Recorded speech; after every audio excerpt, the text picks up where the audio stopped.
नमस्कार दोस्तों, स्वागत है आपका आपके अपने यूट्यूब चैनल अपनी कोचिंग पे। जैसा कि आप जानते हैं, आज है 4 सितंबर और 4 सितंबर के एसएससी एमटीएस का एग्ज़ाम अभी चल रहा है। तो एसएससी एमटीएस का एग्ज़ाम अभी समाप्त हो चुका है 4 सितंबर के फर्स्ट शिफ्ट का। तो हम इसके एनालिसिस के बारे में बात करने वाले हैं। अब वीडियो स्टार्ट करने से पहले अगर आपने हमारे चैनल को सब्सक्राइब नहीं कर रखा है तो चैनल को सब्सक्राइब कर लीजिएगा और बेल आइकन ज़रूर दबा लीजिएगा ताकि आपको नोटिफिकेशन समय समय पर मिलता रहे। दोस्तों, इस वीडियो में हम बात करने वाले हैं कंप्लीट एनालिसिस के बारे में, जो भी जीके का क्वेश्चन पूछा गया है। और अगर आपको ये वीडियो का पीडीएफ डाउनलोड करना है तो आप वीडियो के डिस्क्रिप्शन में लिंक दिया हुआ है टेलीग्राम का, वहाँ से जाके आप फ्री ऑफ कॉस्ट है वो इसका पीडीएफ डाउनलोड कर लीजिएगा। चलिए वीडियो स्टार्ट करते हैं। आज पहला क्वेश्चन पूछा गया था कि झारखंड में कौन सी जनजाति के द्वारा वृक्ष की पूजा की जाती है। तो इसका सही उत्तर होगा उराव, मुंडा और हो जनजाति के द्वारा है वो झारखंड में वृक्ष की पूजा की जाती है। तो आपके दिमाग में होगा कि कौन से त्यौहार पे की जाती है। तो सरहुल त्यौहार है जो कि झारखंड में मनाते हैं। सरहुल त्यौहार जो कि झारखंड की कई जनजातियों के लिए, विशेष रूप से उराव जनजाति के लिए एक महत्वपूर्ण त्यौहार है। तो मुख्य रूप से उराव जनजाति है और उराव जनजाति है वो प्रकृति की पूजा करती है और सरहुल त्यौहार के दौरान साल के वृक्ष की पूजा करती है। तो सरहुल त्यौहार पर कौन से वृक्ष की पूजा होती है? साल के वृक्ष की। वैसे ये प्रकृति प्रेमी होती है। आपसे ये पूछ सकते हैं कि कौन सी जनजाति है वो प्रकृति प्रेमी होती है। तो झारखंड की उराव जनजाति। अगला क्वेश्चन पूछा गया था कि राज्यपाल की नियुक्ति कौन करता है। तो राज्यपाल की नियुक्ति है वो राष्ट्रपति के द्वारा की जाती है और राज्यपाल को राष्ट्रपति द्वारा नियुक्त करते हैं और यह अनुच्छेद 156 के अनुसार राष्ट्रपति के प्रसाद पर्यंत वह अपने पद पर बना रहते हैं राज्यपाल, और उसे केवल मंत्री परिषद की सलाह या प्रधानमंत्री की सलाह पर राष्ट्रपति द्वारा नियुक्त किया जाता है। अगला क्वेश्चन पूछा गया था आज का कि नेशनल वाटरवे सेकंड किस नदी पर स्थित है। तो इसका सही उत्तर होगा ब्रह्मपुत्र नदी पर, जो कि असम में स्थित है। भारत के असम और बांग्लादेश उधर स्थित है। बात करें इसके बारे में तो बांग्लादेश सीमा के सदियों के बीच, बांग्लादेश सीमा और सदिया के बीच 891 किलोमीटर की लंबाई वाली ब्रह्मपुत्र नदी को राष्ट्रीय जलमार्ग संख्या 2 के रूप में घोषित किया गया था। अगला क्वेश्चन है वही उसी ब्रह्मपुत्र नदी और उसी से संबंधित है कि सुंदरबन डेल्टा में कौन से वृक्ष पाए जाते हैं। तो इसका सही उत्तर होगा कि सुंदरबन डेल्टा है, वहाँ पर वो सुंदरबन डेल्टा वो मैंग्रोव वनस्पति के लिए बहुत विश्व प्रसिद्ध है। और सुंदरबन डेल्टा है वो गंगा नदी और ब्रह्मपुत्र नदियों के संगम पर बना हुआ है। यह पश्चिम बंगाल, असम और बांग्लादेश में बना हुआ है। और बात करें इसके बारे में तो सुंदरबन है वो बंगाल की खाड़ी में निचले स्तर के द्वीपों का एक समूह है जो पूरे भारत और बांग्लादेश में फैला हुआ है, जो अपने अद्वितीय मैंग्रोव जंगलों के लिए प्रसिद्ध है।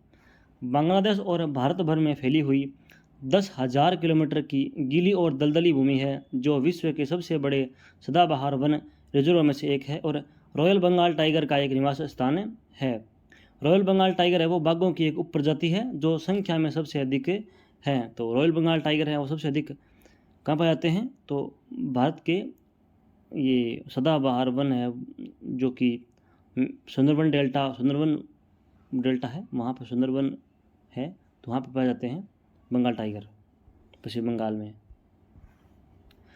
अगला क्वेश्चन है कि कालिदास सम्मान किस राज्य में दिया जाता है। तो कालिदास सम्मान है वो मध्य प्रदेश की सरकार के द्वारा दिया जाता है यह पुरस्कार, और इस पुरस्कार की राशि है वो, बात करें इसके पुरस्कार के बारे में तो कालिदास सम्मान है वो 1980-81 में स्थापित किया गया था। इस पुरस्कार में 1 लाख रुपये और एक प्रशस्ति पत्र शास्त्रीय संगीत, शास्त्रीय नृत्य, रंगमंच और दृश्य कला के क्षेत्र में प्रस्तुत किया जाता है। तो ये 4 क्राइटेरिया है जहाँ पर ये पुरस्कार दिया जाता है मध्य प्रदेश में। अगला क्वेश्चन है कि भूपेन हजारिका को किस क्षेत्र में भारत रत्न मिला था। तो इसका सही उत्तर होगा कला के क्षेत्र में। कला में भी संगीत के क्षेत्र में इन्हें पुरस्कार मिला था। इनका संबंध है वो भारत के असम राज्य से स्थित हैं। बात करें इनके अचीवमेंट के बारे में तो उन्हें मरणोपरांत 2012 में भारत के सबसे बड़े नागरिक पुरस्कार पद्म विभूषण और 2019 में भारत के सर्वोच्च नागरिक सम्मान भारत रत्न दोनों से सम्मानित किया गया। हजारिका दिसंबर 1988 से 2003 तक संगीत नाटक अकादमी के अध्यक्ष पद पर भी रहे थे।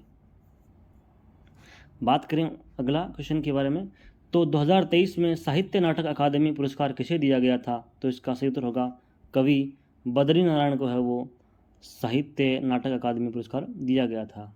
और नाटक अकादमी पुरस्कार के बारे में बात करें तो भारतीय संविधान की 8वीं अनुसूची में शामिल 22 भारतीय भाषाओं के अलावा ये राजस्थानी और अंग्रेजी भाषा यानी कुल 24 भाषाओं में प्रदान किया जाने वाला पुरस्कार है। पहली बार यह पुरस्कार सन 1955 में दिया गया था, साहित्य नाटक अकादमी पुरस्कार। अगला क्वेश्चन है कि अरुणिमा सिन्हा की आत्मकथा का क्या नाम है? तो इसका सही उत्तर होगा born again on the mountain, यानी कि माउंटेन के ऊपर दोबारा जन्म होना। तो इनकी अचीवमेंट है, बात करें इनके बारे में, इनके किनसे संबंधित है ये, तो अरुणिमा सिन्हा है, उनका जन्म 1989 में हुआ था और ये भारत के से राष्ट्रीय स्तर की पूर्व वॉलीबॉल खिलाड़ी और माउंट शिखर पर चढ़ने वाली पहली भारतीय दिव्यांग है। माउंट एवरेस्ट फतह करने वाली पहली भारतीय दिव्यांग भी हैं ये। अगला क्वेश्चन के बारे में बात करें तो 2011 की जनगणना के अनुसार सबसे अधिक साक्षरता किस राज्य की है? तो इसका सही उत्तर होगा साक्षरता है वो सबसे अधिक है वो केरल की है। कल पूछा गया था कि सबसे कम साक्षरता कहाँ की है, तो उसका सही उत्तर था बिहार। सबसे अधिक जनसंख्या वाला राज्य वो है उत्तर प्रदेश। जनसंख्या घनत्व है उसके बारे में बात करें तो वो है बिहार। केंद्र शासित प्रदेश के बारे में बात करें घनत्व के बारे में तो वो है दिल्ली। और सबसे कम जनसंख्या घनत्व वो है अरुणाचल प्रदेश। और भी बहुत सारे हैं। तो जनसंख्या 2011 का जनसंख्या है, जनगणना है, वो आप एक वीडियो है हमारा जो कि 8-10 मिनट का है, वो वीडियो आप ज़रूर देखिएगा, उससे क्वेश्चन बाहर आपका नहीं जाएगा, मैं दावा कर सकता हूँ। उस वीडियो का लिंक आपको वीडियो के डिस्क्रिप्शन में मिल जाएगा, वहाँ से आपसे देख लीजिएगा। और जनगणना का क्वेश्चन आपका एक भी गलत नहीं होगा उससे बाहर। अगला क्वेश्चन है कि दिल्ली केंद्रीय विधानसभा में बम किसने फेंका था? तो इसका सही उत्तर होगा 8 अप्रैल 1929 को भगत सिंह और बटुकेश्वर दत्त ने है वो दिल्ली केंद्रीय विधानसभा में बम फेंका था लॉर्ड हॉर्डिंग पर। अगला क्वेश्चन है कि मौलिक कर्तव्य का संबंध है वो किस अनुच्छेद से है? तो इसका सही उत्तर होगा मौलिक कर्तव्य का संबंध है वो अनुच्छेद 51 क और भाग 4 से संबंधित है। मौलिक कर्तव्य है वो भारत के मूल संविधान में नहीं थे, सरदार स्वर्ण सिंह समिति से ये जोड़े गए हैं। मौलिक कर्तव्य आपसे ये पूछ सकते हैं कि कौन सी समिति की सिफारिश पर जोड़े गए हैं? तो सरदार स्वर्ण सिंह समिति पर। और कहाँ से लिए गए हैं मौलिक कर्तव्य? तो वो रूस है। और मौलिक कर्तव्य कब जोड़े गए? तो 44वें संशोधन 1976 के द्वारा जोड़े गए। और मूल संविधान में जब जोड़े गए थे तो मौलिक कर्तव्य की संख्या 10 थी। बाद में 1986 में एक 86 संविधान संशोधन था, 2006 का संविधान संशोधन था, उसके अनुसार है वो मौलिक कर्तव्य 11वां जोड़ा गया था, जिसमें बाल शिक्षा है वो अनिवार्य कर दी गई थी। अगला क्वेश्चन है कि बाल विवाह निषेध अधिनियम किस वर्ष पारित हुआ था? तो इसका सही उत्तर होगा 2006 में ये पारित हुआ था। अगला बात करें बाल विवाह निषेध के बारे में, तो यह अधिनियम 21 वर्ष से कम आयु के पुरुष और 18 वर्ष से कम आयु की महिला के विवाह पर प्रतिबंध लगाता है। इस अधिनियम के तहत दोषी पाए गए व्यक्तियों को 2 साल की सज़ा या 1 लाख रुपए का जुर्माना या दोनों हो सकते हैं।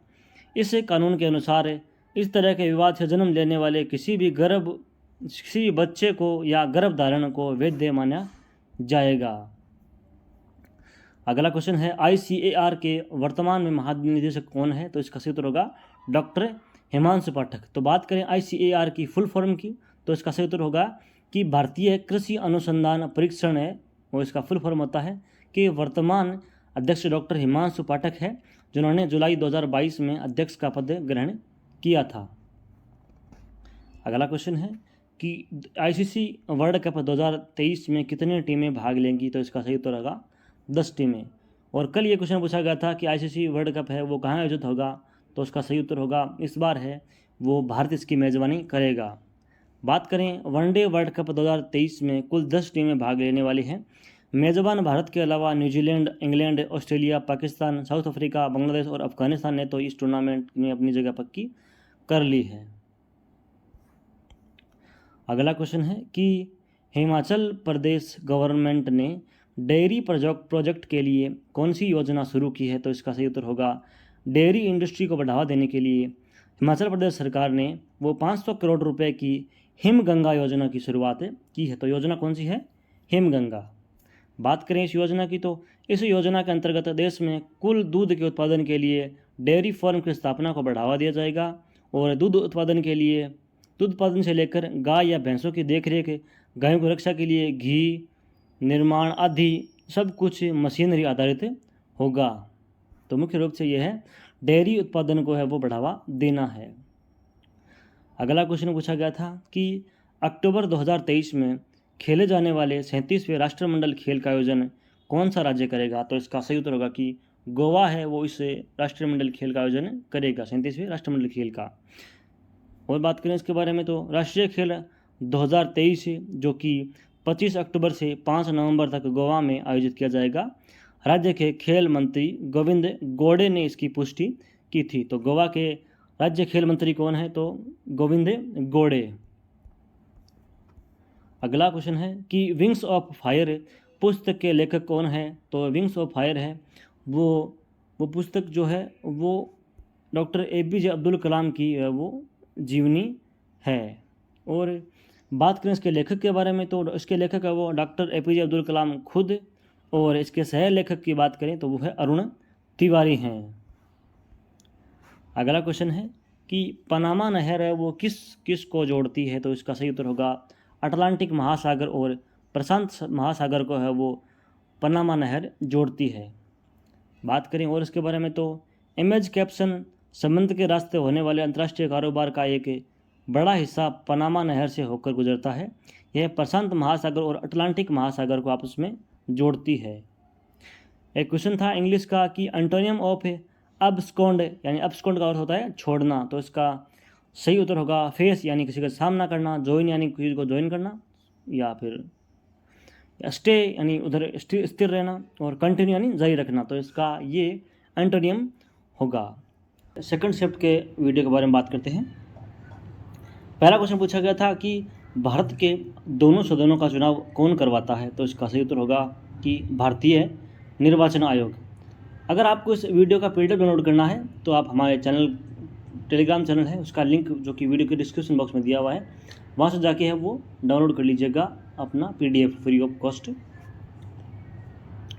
तो निर्वाचन आयोग है वो भारत के दोनों सदनों यानी राज्यसभा और लोकसभा का चुनाव करवाता है। अगला क्वेश्चन है कि अफ़गानिस्तान की है वो आधिकारिक भाषा कौन सी है? तो अफ़गानिस्तान की आधिकारिक भाषा है वो दारी और पश्तो जो है अफ़गानिस्तान की आधिकारिक भाषा है। अगला क्वेश्चन है कि पानीपत की तीसरी लड़ाई कब हुई थी? तो इसका सही उत्तर होगा पानीपत की तीसरी लड़ाई है वो 1761 में हुई थी, जो कि अहमद शाह अब्दाली और मराठों के मध्य हुई थी। तो पानीपत का पहला युद्ध है वो बाबर और इब्राहिम लोदी के मध्य हुआ था, और पानीपत का जो कि 1526 में हुआ था। पानीपत का द्वितीय युद्ध है 1556 में हुआ था, अकबर और हेमू के मध्य।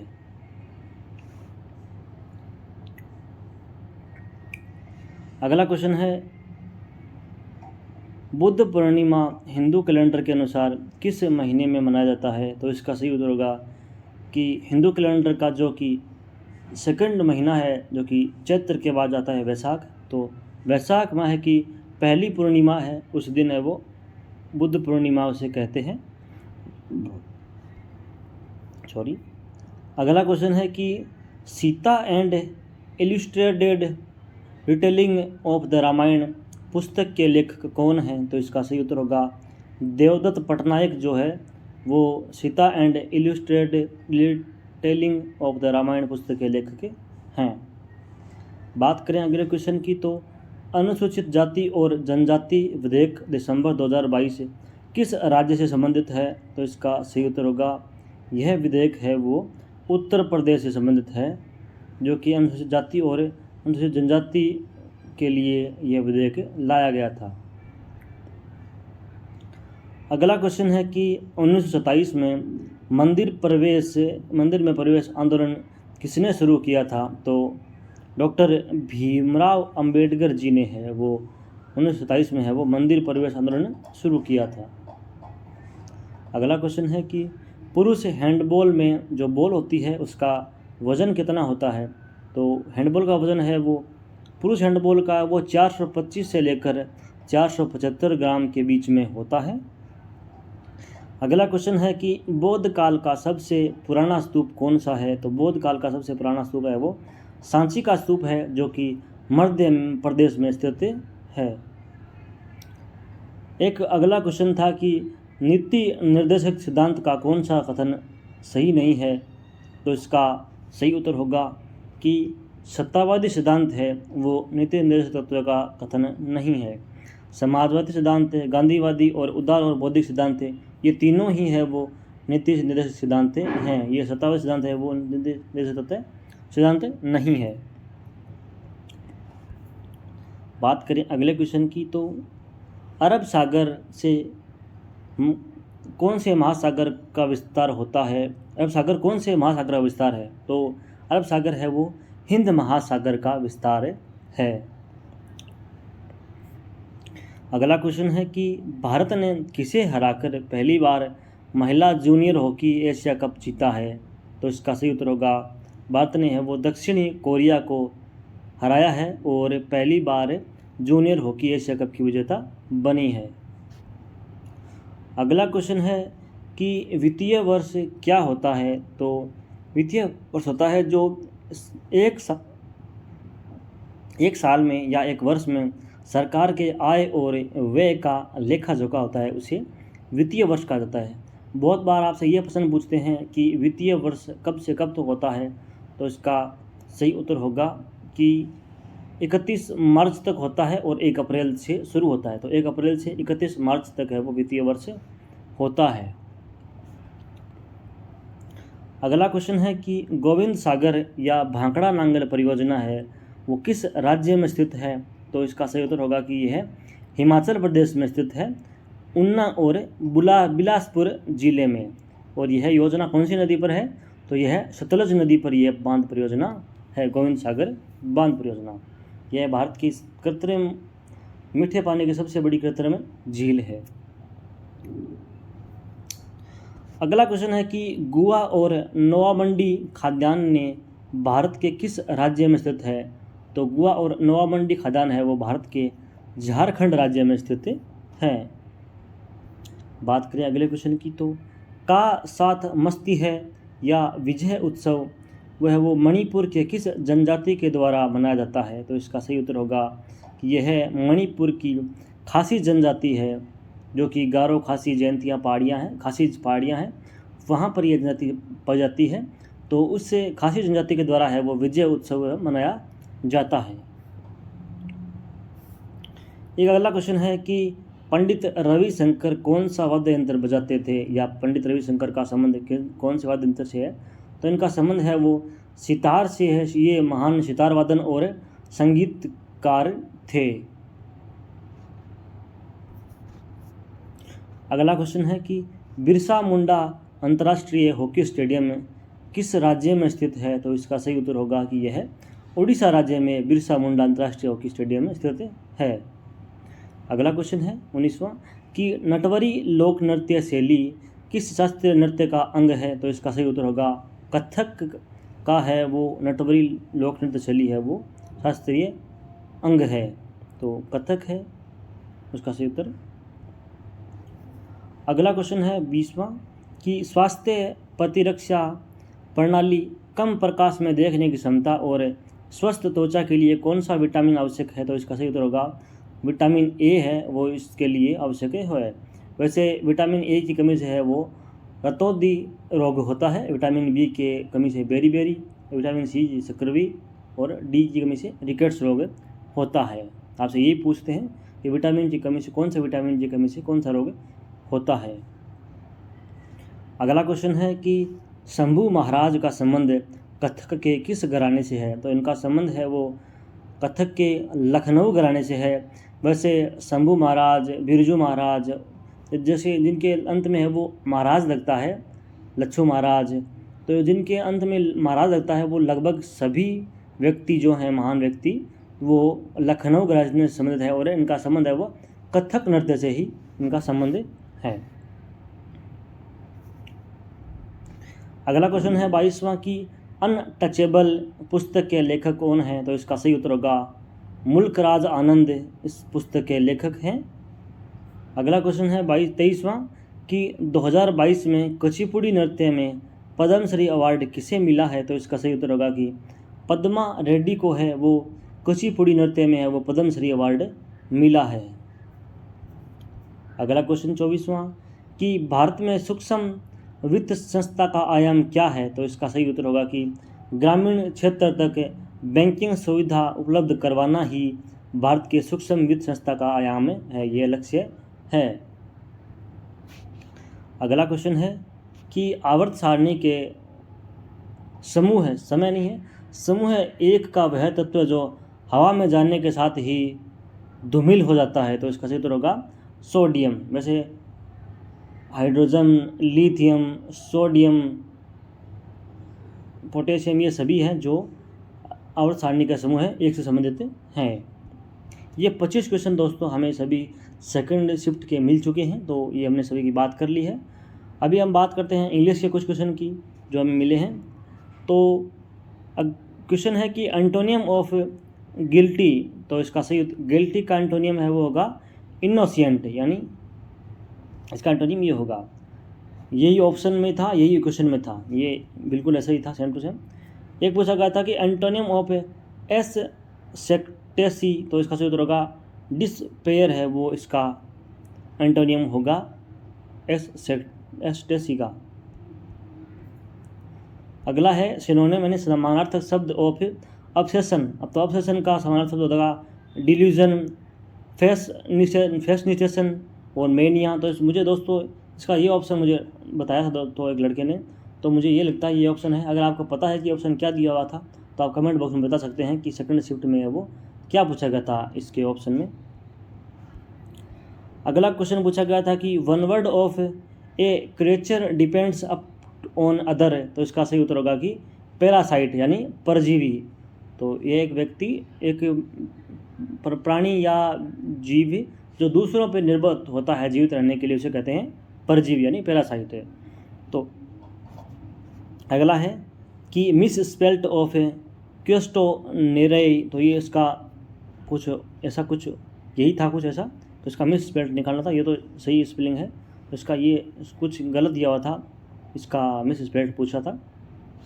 अगला पूछा गया था कि मिस स्पेल्ट ऑफ ट्राईएंगुलर, तो ये इसका ट्राईएंगुलर का है वो LER पूछा दिया हुआ था और LAR इसका सही उत्तर होगा 31 नंबर का।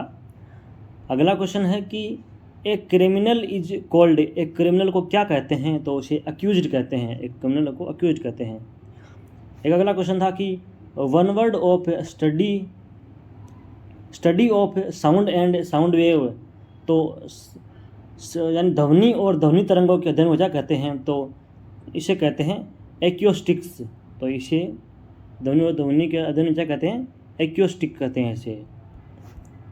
एक ऐसा कुछ क्वेश्चन था कि ए फ्लाई, जो कुछ जैसे प्लेन उड़ती है उसे क्या कहते हैं? फ्लाई अवे ऑप्शन था, ऊपर से उड़ती है फ्लाई अवे, कुछ ऐसा ऑप्शन था एक फ्लाई अवे। आज के थर्ड शिफ्ट का वीडियो। पहला क्वेश्चन पूछा गया था कि नरेंद्र मोदी स्टेडियम किस राज्य में स्थित है? तो यह विश्व का सबसे बड़ा क्रिकेट का मैदान है नरेंद्र मोदी स्टेडियम, जो कि गुजरात के अहमदाबाद शहर में स्थित है। दोस्तों अगर आपको इसका PDF डाउनलोड करना है तो आप हमारे टेलीग्राम ग्रुप से ज्वाइन कीजिए और वहाँ से आपको PDF मिल जाएगी फ्री ऑफ कॉस्ट। टेलीग्राम का लिंक है वो आपको वीडियो के डिस्क्रिप्शन बॉक्स में मिल जाएगा। इसके अलावा आपको जो पहले क्वेश्चन आए हुए हैं SSC MTS के 2023 के, CHSL के, CGL के, जो भी क्वेश्चन सारे क्वेश्चन है 2023 के, कम से कम 1800 प्लस क्वेश्चन है, तो वो हमने उसका PDF भी टेलीग्राम पर डाल रखा है। वो PDF आप ज़रूर देख के जाइएगा, वो आपके लिए बहुत हेल्पफुल होगा। वहाँ से जो भी स्टूडेंट ने अभी देखा है तो उनका कमेंट यही आता है कि सर आपके उस PDF में से 15 क्वेश्चन, किसी बोलते 10 से ज़्यादा पर्सन है वो मिल जाते हैं उस PDF में से, तो आप वो PDF ज़रूर देख के जाइएगा, काफ़ी हेल्पफुल होगा। अगला क्वेश्चन है कि सुनील कोठारी किस नृत्य के प्रतिपादक हैं? तो इसका सही उत्तर होगा सत्रिया नृत्य, जो कि असम से संबंधित है सत्रिया नृत्य। और भारत के शास्त्रीय नृत्य जो है 8 है, उनमें से एक है सत्रिया नृत्य। और इसके प्रतिपादक सत्रिया नृत्य माने जाते हैं शंकरदेव। उसको पुनर्जीवित करने का सत्रिया नृत्य है, उनको पुनर्जीवित करने का श्रेय जाता है शंकरदेव को। अगला क्वेश्चन है कि लॉन्ग वॉक टू फ्रीडम किसकी आत्मकथा है? तो यह है नेल्सन मंडेला, जो कि अमेरिका के है, दक्षिण अफ्रीका नहीं, अमेरिका के पहले अश्वेत राष्ट्रपति, यानी जो कि अश्वेत थे यानी काले राष्ट्रपति थे सबसे पहले, नेल्सन मंडेला, जो कि अफ्रीका के दिखते थे। और जी ये उनकी आत्मकथा है। अगला क्वेश्चन है कि जादूगरनी का नृत्य किस नृत्य को कहा जाता है? तो इसका सही उत्तर होगा मोहिनीअट्टम। तो यह भी भारत के शास्त्रीय नृत्य जो 8 है उनमें से एक मोहिनीअट्टम है। अगला क्वेश्चन है कि सबसे कम लिंगानुपात किस राज्य का है?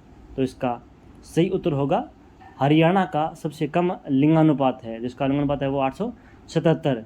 आपसे यही पूछ सकते हैं कि सबसे लिंगानुपात अधिक किसका है, ये पूछ लिया गया है आज के, शायद पहले शिफ्ट में पूछा गया था। तो सबसे अधिक लिंगानुपात है वो है केरल का लिंगानुपात है। तो जनसंख्या 2011 जो जनगणना 2011 है वो आप जरूर पढ़ के जाइएगा, वहाँ से क्वेश्चन एक बनता ही बनता है। बात करें अगले क्वेश्चन की, तो केरल में मानसून वर्षा क्या कहलाती है? तो इसे सही उत्तर इसका उत्तर होगा आम्र वर्षा, इसे कहते हैं मानसून वर्षा को। अगला क्वेश्चन है ईरानी कप 2023 किसने जीता है? तो इसका सही उत्तर होगा रेस्ट ऑफ इंडिया, यानी कि ROI ने है वो ईरानी कप 2023 है वो जीता है। बात करें अगले क्वेश्चन की, तो महाबोधि मंदिर किस राज्य में स्थित है? तो इसका सही उत्तर होगा बिहार के बोध गया में यह मंदिर स्थित है।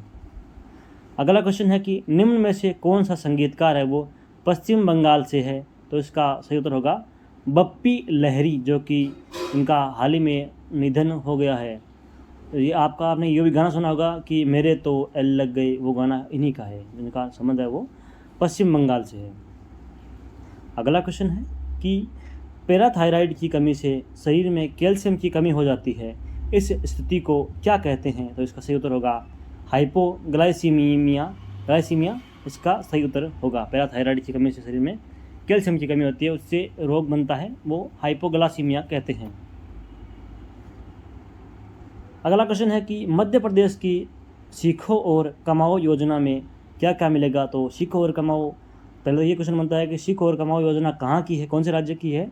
तो यह है मध्य प्रदेश की है। और मध्य प्रदेश के मुख्यमंत्री कौन है? शिवराज सिंह हैं। बात करें इस योजना के बारे में क्या क्या है, तो इसके अंतर्गत युवाओं को रोजगार के लिए ट्रेनिंग दी जाती है तथा हर महीने 8 से 10 हज़ार रुपये का मानदेय दिया उन्हें जाता है।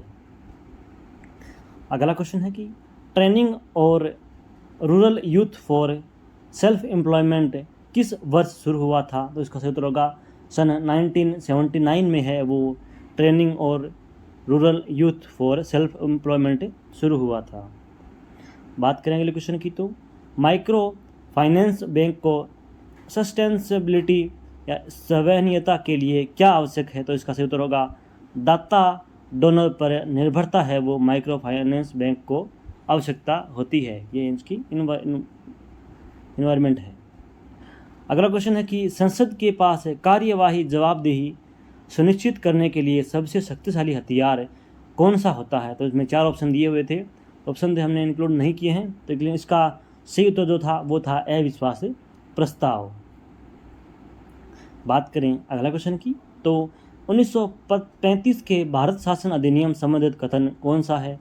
तो इसका सही उत्तर होगा कि यह भारत और बर्मा को अलग अलग विभक्त इस शासन अधिनियम के तहत किया गया था, और बर्मा यानी म्यांमार, और तथा ब्रिटिश सरकार के द्वारा है ये भारत शासन अधिनियम 1935 से लाया गया था। तो ये दो कथन दिए हुए थे ऑप्शन में, तो ये दोनों कथन है वो सही होंगे। ये दोनों कथन, एक ये था एक ये था, ये दोनों कथन सही होंगे। अगला क्वेश्चन है कि जगन्नाथ मेला है वो कहाँ लगता है। तो जगन्नाथ मेला है वो उड़ीसा राज्य के पुरी में ये इसका मेला लगता है।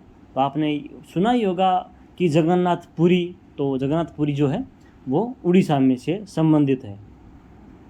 बात करें अगले क्वेश्चन की, तो SIH बैंक लिंकिंग के लिए किस संस्था ने भारतीय रिजर्व बैंक के साथ मिलकर कार्य किया था। तो इसका सही उत्तर होगा कि नाबार्ड, यानी कि ग्रामीण विकास बैंक जिसे नाबार्ड कहते हैं, उस बैंक ने SIH बैंक लिंकिंग के लिए भारतीय रिजर्व बैंक के साथ मिलकर कार्य किया था।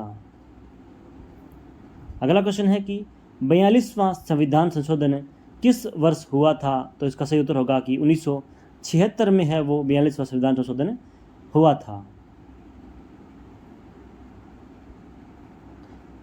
अगला क्वेश्चन है कि ISSF जूनियर 2023 में भारत ने कितने गोल्ड मेडल जीते थे। तो इसका सही उत्तर होगा कि ISSF जूनियर चैंपियनशिप 2023 में भारत ने वो 17 गोल्ड मेडल जीते थे। अगला क्वेश्चन है कि ग्रैमी अवार्ड विजेता पहली भारतीय महिला कौन है। तो पहली भारतीय महिला जिन्हें ग्रैमी अवार्ड मिला था तो तन्वी शाह है, उन्हें पहली बार ग्रैमी अवार्ड मिला था, जो कि भारत के मूल से संबंधित थी। ग्रैमी अवार्ड है वो संगीत के क्षेत्र का सबसे बड़ा अवार्ड माना जाता है। अगला क्वेश्चन है कि भारत की जलवायु है वो कैसी है। तो भारत की जलवायु है वो उष्णकटिबंधीय मानसूनी जलवायु है वो भारत की है। अगला क्वेश्चन है कि सौरव गांगुली की आत्मकथा का क्या नाम है। सौरव गांगुली आप नहीं जानते हैं, तो सौरव गांगुली है वो इंडियन टीम के पूर्व क्रिकेटर हैं, वो क्रिकेटर कप्तान है। तो उनकी आत्मकथा है वो a century is not enough, my roller coaster ride to success. ये है सौरव गांगुली की आत्मकथा का नाम है।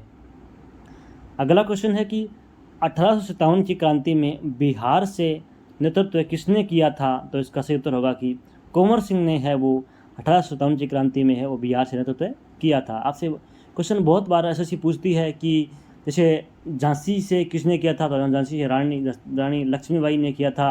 और आपसे बहुत बार पूछते हैं कि कहाँ से किसने किया था, तो आपको ये याद रखना है कि 1857 की क्रांति में कहाँ से क्रांतिकारियों ने नेतृत्व किया था। अगला क्वेश्चन है कि अश्वशक्ति का प्रतिपादन किसने किया था। तो अश्वशक्ति का प्रतिपादन है वो जेम्स वाट ने वो अश्वशक्ति का प्रतिपादन किया था। तो दोस्तों ये हमने आज के पूरे 25 क्वेश्चन की बात हमने कर ली है और थर्ड शिफ्ट की, और हमने इससे पहले भी जो जितने एग्ज़ाम के एनालिसिस है वो पूरा वीडियो बनाया है हमने तीनों शिफ्ट का। तो आपको ये वीडियो कैसा लगा। अगर आपने वीडियो फर्स्ट, सेकंड और थर्ड शिफ्ट तीनों का नहीं देखा है तो वीडियो ज़रूर देखिएगा।